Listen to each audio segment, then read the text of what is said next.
It now gives me great pleasure to introduce our keynote speaker, Mr. Economides. Mr. Economides is an international marketing brand strategist who will set the stage by presenting the vision that drives this event. Peter? Thank you, Sia. Thank you. Good morning, everybody. That boat up there belongs to my best friend, Turkish guy. It's a 142-footer. And over Easter, we made a trip from Bodrum to Athens. And I just want to describe some of the moments from that trip, because it really was special. It's a very beautiful boat. That's us just off the island of Koufounisia, which has got the most beautiful beaches that you've ever seen.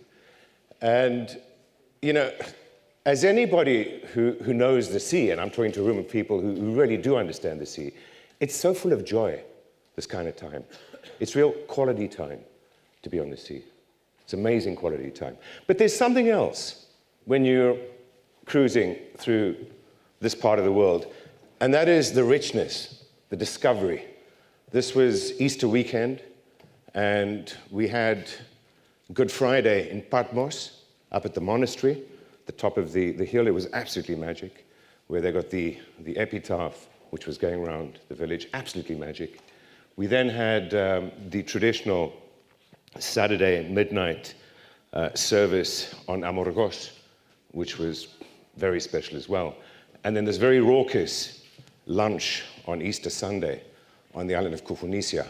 From there we went down to Santorini for Legandros Milos, Milos Sifnos, Sifnos Serifos, Kithnos, Zia, and back to Athens. Unbelievable trip, absolutely unbelievable. And the other day, Russell Crowe, the actor, was here in Greece, and he was busy tweeting, and I picked up a couple of his tweets. One of them, by the way, said, "I haven't been to Mykonos in the 49 years of my life. That's ridiculous, right? I'm coming back." And the other one was this, which was really great. "Cruising through the night, the wine-dark Aegean, as they say, dawn will come and I'll be somewhere of great spiritual significance." And that's the beauty of this part of the world. It's absolutely amazing. It is full of spiritual significance. This is a preface that I wrote for a book, which is all about Mediterranean cooking on the boat, which was authored by some friends of mine. And I want to read this to you because it captures my feeling about this part of the world. "At anchor off a Greek island, or somewhere off the Turkish coast, a warm, late afternoon, the sea gently lapping against the sides of the boat, the outline of an ancient temple on the hillside, a fisherman's kaiki cutting across the horizon, great friends, lively conversation, a glass of ouzo or raki." That's magic. This planet is full of magic, but much as I've traveled, I've not found any like the Aegean. It's a gentle place, an embracing place, a place of warmth, a place where life is lived with love and where it is lived to the full. Not necessarily with opulence, but with a richness you'll not find elsewhere. I'm Greek, but my ancestral home is Turkey. It's where my grandparents grew up. Maybe that's why I love both sides of this ancient sea as much as I do. Or maybe it's just because of the magic. And that captures my personal feelings about this part of the world. Rediscover the Eastern Mediterranean and the Black Sea. I see my map has been squashed a bit, but that's fine. I just want to set the terms of reference for the region that we're talking about. You've got three wonderful ports of embarkation within this region. You've got Venice, you've got Piraeus, of course, and you've got Istanbul. It's the entire Dalmatian coast, stretches as far as Tunis over there, North Africa, into Israel, the Holy Land, Lebanon, Syria, Turkey. Around the other side, you've got Georgia, Russia, Ukraine, Moldova, Romania, Bulgaria. It's the richest cruising area in the world.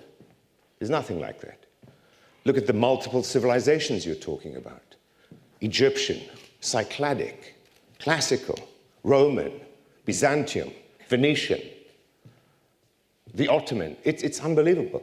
It's rich. It's diverse. The cuisine, There is nothing like that on the planet. That's one of my favorite authors, a guy called Gore Vidal, American author. He died last year. And he made the following statement. He said, nobody on their deathbed is going to say, I wish I'd worked harder, or I wish I'd made more money. They will all say, I wish I'd spent more time with people I love, and I wish I'd spent more time exploring this world. And I think he's absolutely right. And what he's talking about is joy and discovery. The joy of quality time with people you love, the joy of just checking out for a while, and the joy of discovering new things. Those must be the richest things that we've got as human beings. And that's why travel is the world's favorite pastime. It's joy and it's discovery. And the Chinese are discovering that. 83 million outbound Chinese travelers in 2012. That's the entire population of Germany traveling. The WTO says that China would reach 100 million tourists outbound by the year 2020. They're now revising that to 2015. What will 2020 be? The numbers are staggering, absolutely staggering. And in terms of income, revenues, China beat both Germany and the United States in 2012. That means that already today, China is the world's biggest travel source market, both in numbers and in revenue. That's remarkable. When you think that 10 years ago, 12 years ago, 9 million Chinese were traveling. And we have not even spoken about Brazil and Russia and India and South Africa and the rest of the emerging world. So forgive me if I focus just a bit on China, but remember, there's other numbers behind that too. There are more than 3 billion potential new travelers in the BRICS nations alone: Brazil, Russia, India, China, and South Africa. 3 billion people coming on stream. That's a whole new planet. That's half of the world's population. And my question is, will sea tourism capture its fair share of the growth? Because obviously there's growth there. But the question really should be, can we capture more than our fair share of the growth? Because I think that's what good business is. It's called growing. There's some issues with the cruise industry in particular. You've got aging demographics. We know that the majority of tourists using cruise liners are 50 plus. And you've got pretty much a leisure-focused brand, which has probably come about because of the traditional cruising areas that have been used. The Caribbean, for example, very much leisure-focused. Very little of the discovery aspect that I was talking about. Let's look at China for a second. This is something that I wrote which tries to capture what the emerging market's all about. The new urbanite. I am a new urbanite. Tolerant, liberal, experimental, experiential, connected to my past, but connecting with my future. I'll try anything. And that takes me a step ahead of the established urbanites in London, New York, and Paris. Look at cities like Istanbul, Shanghai, Sao Paulo, Rio. The trends that are emerging out of there are unbelievable. They're actually showing the way forward today. These are where the trends are emerging. That's a billboard. It's a giant Louis Vuitton suitcase with some of the world's best hotels plastered all over it. That's what's aspirational to the Chinese today. Whoever's studied any of the social sciences will be familiar with Maslow's hierarchy of needs. But let me quickly describe this. At the bottom, you've got physiological needs, the need for sex, food, water. Next, we've got our safety needs, which are the needs for a roof over my head, the need to protect myself from the elements, from wild animals. And then we've got the belonging needs, the need to be loved, the need to belong to a bigger unit, the self-esteem needs, to feel good about myself. And finally, at the top, the need for self-actualization, to realize my bigger dreams, my bigger values, my more fundamental values.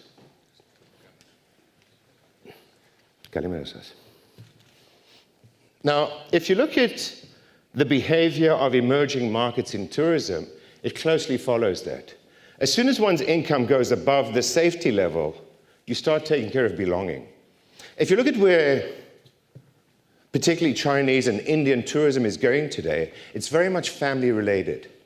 You'll find the Chinese going to Australia, to the US, to the UK, same with the Indians. By the way, Chinese visas issued, Schengen visas issued to Chinese for Europe last year, 1 million out of 83 million. Nothing. It's a drop in the ocean. It's a drop in the ocean. And the reason is here. They're still doing family-related travel.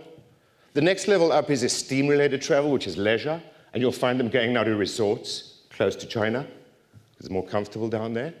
And right at the top, you've got discovery, the need to expand my world.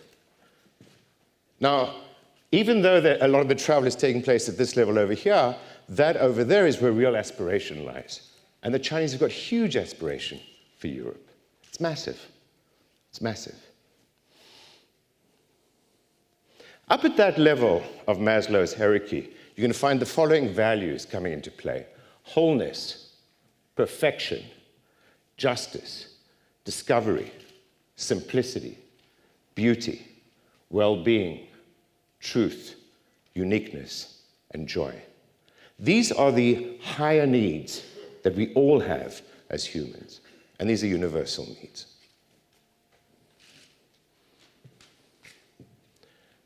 Now, when a brand and a consumer connect through shared values, that's when you truly connect with your market. You're no longer selling, you're connecting. You're sharing the same values, okay? That's fundamentally important to understand truly powerful brands. And I'll give you an example. Steve Jobs. I worked on the relaunch of Apple back in 1997, and this is a statement that Steve made. Let's make a dent on the universe. Not let's go and sell some computers. Let's make a dent on the universe. That is what connects you with people, because we all want to make a dent on the universe. He never said, let's become the world's biggest computer company. He said, let's make a dent on the universe. Years later, I came across this guy.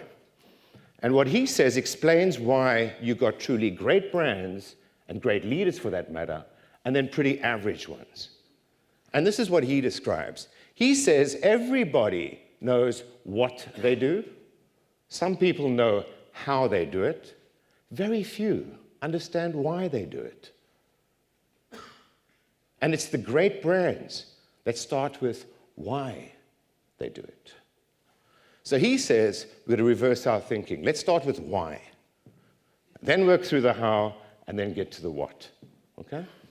And let me give you some examples of this. Pedigree dog food. Everything we do is for the love of dogs. And they're selling pet food. Okay, so I buy that pet food because I understand they love dogs as much as I do. The why is important, not the what.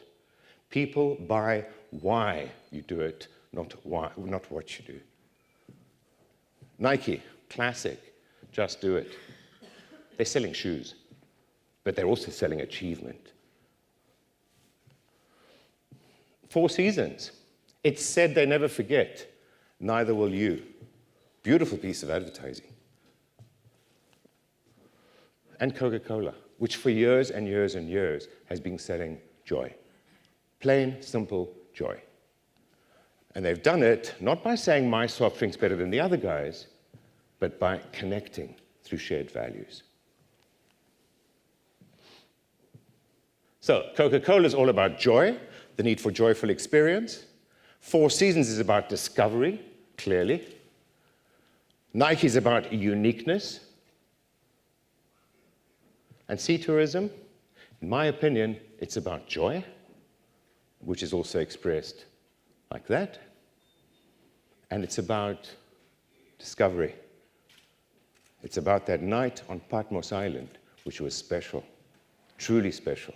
But this region is full of discovery. More than any other cruising area in the world, nothing comes close.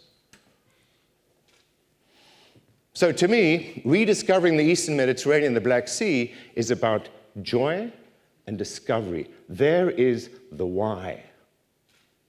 That's the why behind what we do in this region. Joy and discovery. I want to just get back to what the region offers. First of all, you've got access to the world's largest growth markets. And let's not forget about Eastern Europe, which is a short drive away. We've already got people from Eastern Europe driving down to go shopping for the day. It's right on their doorstep. So you've got access to huge markets, number one. Number two, you've got historic and exciting embarkation ports. You've got Istanbul, you've got Venice, you've got Piraeus, all in one region. Beautiful historic ports. You've got layers and layers of history, culture, language, art, cuisine, religion, civilization. It's just layered throughout here. You've got the timeless attraction of the Greek islands, the most beautiful brochure material I've ever seen in my life. And you've got probably the most important thing, the setting for the greatest story on earth. It's the history of mankind, which is in this region. It's all there, and it stretches back centuries. And it's expressed so beautifully, for example, in Greek mythology. It's a story. There's a story behind this region.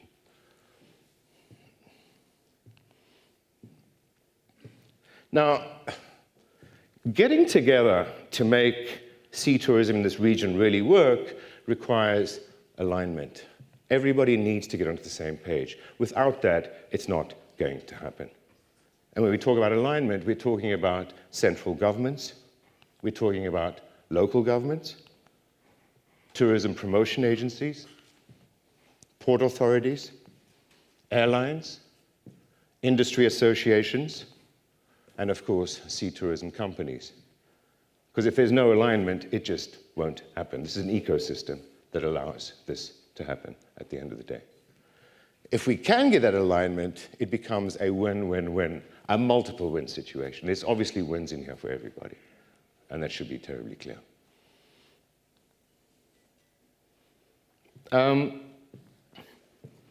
To me, the true opportunity for sea tourism in this part of the world comes from emerging markets and their need for travel to this part of the world, that high aspiration that they've got to get to this part of the world. Chains like the Hilton hotels were built by offering a safe haven for tourists while they were traveling through foreign countries. Take me to the Hilton was the famous slogan that they used. If you think about it, a cruise liner is a safe haven. It's a very safe haven. It feels like home to somebody who's out discovering the world. And I think therein lies the huge opportunity for sea tourism in this part of the world, is number one, to capture a lot of the growth, because the growth is going to be coming this way. Number two, to reposition itself and get away from the older demographics and the leisure-based positioning into something far more exciting and far more relevant, which is about the joy and the discovery that is involved in travel. I thank you very much indeed.